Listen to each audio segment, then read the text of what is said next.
Ние не сме заробена држава, ние имаме заробена европска перспектива. Му се обрати пратеникот Антонио Милошевски на евроамбасадорот Самуел Жбогар, кој претходно зборуваше на Комисијата за европски прашања по повод последниот извештај на Европската комисија во кој се констатира дека земјава е токму заробена држава. Милошевски смета дека Македонија е подготвена да ги отпочне преговорите од 2009 година, но поради блокадата на официјална Атина се сомнева дека ќе добиеме препорака и следната година. Европскиот амбасадор зборуваше за значењето на реформите што мора земјава да ги испорача за евроатлантските интеграции, а тоа е департизација на јавната администрација, владење на правото. Милошевски пак го подсети на Хашката пресуда и последното именување на партиски функционер во јавната администрација. Кога стопанствениците ќе можнат и ќе им се помогне да се унапреди нивниот бизнис и нивното стопанисување, наместо да се користат манипулации. Кога даночните обврзници ќе знаат точно како им се трошат нивните пари и дека тие пари ќе бидат распределени на сите.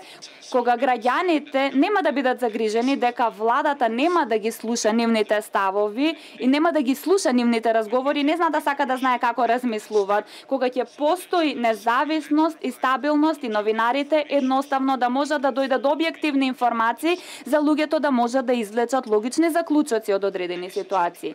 Господинот Самуел Жбогар беше министар за надворешни работи 2008-2012 година на Словенија. Ниту еднаш во Словенија не ни била упатена забелешка за било какви теми: автократија, диктатура, демократија, медиуми, право, правосудство, реформи, образование, здравство или земјоделие. Секогаш на овие теми ни се укажувало дека мора да бидеме подобри и секоја година да имаме подобри перформанси. Но никогаш овие теми не биле темите заради кои што Македонија не ги отпочнала преговорите за членство со ЕУ. Преговори со држава која што е опишана како заробена, тоа го споменавте и јас се обидов да опишам во примери што мислиме под заробена држава и мислам дека ова е главната причина поради која ЕУ не преговара. По нервозните реплики на крајот од комисијата, пратеникот и амбасадорот се поздравија. Зборуваше и министерот за економски прашања Бујар Османи.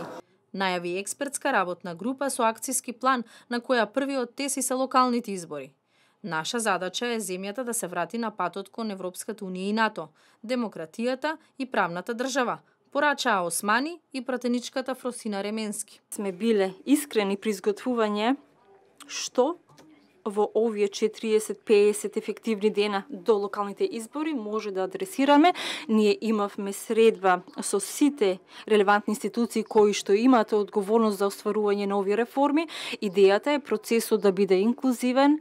Ние треба да одлучиме како граѓани и како политичка елита дека процесот на интеграција ги надминува етничките и партиските рамки. Ова треба да биде национална стратегија. На крајот членовите на комисијата изгласаа заклучоци, а собранието на седница ќе ги усвои како декларација кон препораките во извештајот од Европската комисија.